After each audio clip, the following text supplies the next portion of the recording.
నమస్తే, welcome to four sides TV. భక్తి భావంతో మానసిక ప్రశాంతత లభిస్తుందని శ్రీ మదనానంద పీఠాధిపతి మాధవానంద సరస్వతి స్వామి చెప్పారు.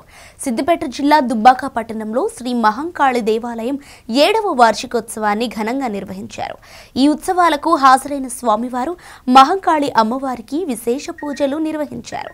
పెద్ద సంఖ్యలో భక్తులు హాజరై అమ్మవారిని దర్శించుకున్నారు. ఈ సందర్భంగా మాధవానంద సరస్వతి స్వామి భక్తులనుద్దేశించి మాట్లాడారు. అమ్మతత్వాన్ని వివరించారు. సృష్టిలో అమ్మను మించిన దైవం లేదని అన్నారు. ప్రతి ఒక్కరూ సేవా భావాన్ని అలవర్చుకోవాలని సూచించారు. మన లోపల ఎటువంటి ఆలోచన ఉంటుందో అటువంటి ఆలోచన. అమ్మ అంటే ఎటువంటిది? సహజంగా ఇంత 2 పదార్థాలు ఉంటాయి కదా, అమ్మ నా.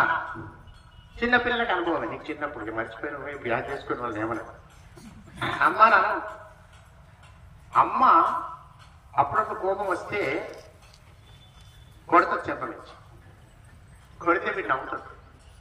అమ్మ కొడితే మీరు దెబ్బ దాకదు, నవ్వుతాడు.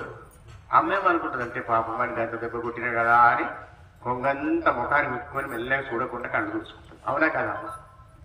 మరి దెబ్బ దాకా ఇక నానే ఒక పదార్థం ఉంది కదా, ఆ పదార్థం చిన్నగానే దాటిస్తుంది చెంపకు, కానీ ఇంత ఒప్పుతుంది.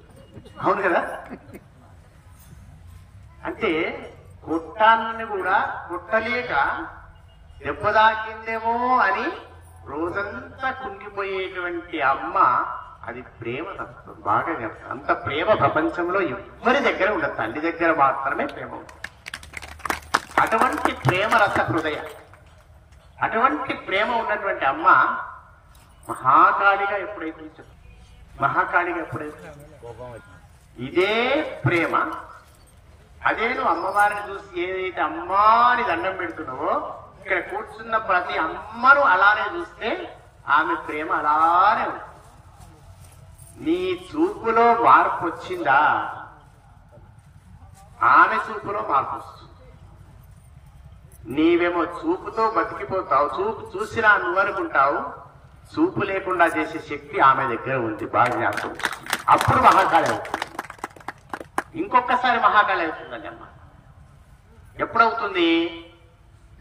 పిల్లగాడు సహజంగా పిల్లలకు అలవాటు, తల్లి దగ్గర ఎక్కువ మాట్లాడుతుంటారు, తండ్రి దగ్గర వీళ్ళు పూరీలు ఉప్పిస్తారని మాట్లాడారు. పిల్లలకు పోయి మాట్లాడుతుంటారు. మాట్లాడి అమ్మ నువ్వు ఇట్లా అట్లా అట్లా, మీ నాయన ఇట్లా, మీ అమ్మ ఇట్లా, ఎన్నన్నా సప్పుడు చేయదు. పొరపాటు వాడు నీ మొగడు ఇట్లా అంటే మా నాన్నకి ఇట్లా అనడనుకోండి, ఒక్కసారి వదిలిపెడుతుంది. రెండవసారి చూసి వెనకట పూర్వకాలం ఒక పదార్థం ఉంటుంది, ఏంది ఉడిచేది ఏమంటాం, ఇప్పుడు ఉన్నదో లేదో తెలియదు కానీ అదొక పదార్థం ఉంటుండే. చీపురు గట్ట తీసుకొని వీ బలపడుతుంది. అవునా? అవునారా? తననన్నా పట్టించుకోదు, తన వాళ్ళన్నా పట్టించుకోదు. భర్తను గురించి ఎవరన్నా ఒక్క చెడ్డ మాట మాట్లాడిందంటే వీపు బలపడుతుంది. కాబట్టి సమస్త ప్రపంచానికి ఆధారభూతమైనటువంటి పరమాత్మ పదార్థం గురించి ఎవరన్నా చెడ్డగా మాట్లాడితే అప్పుడు ప్రేమ వర్షం గురించి అమ్మ కోప వర్షాన్ని వృషిస్తుంది. అప్పుడు మహాకాళి అవుతుంది. కాబట్టి సృష్టికి వ్యతిరేకంగా ఎవరు ప్రవర్తించారు?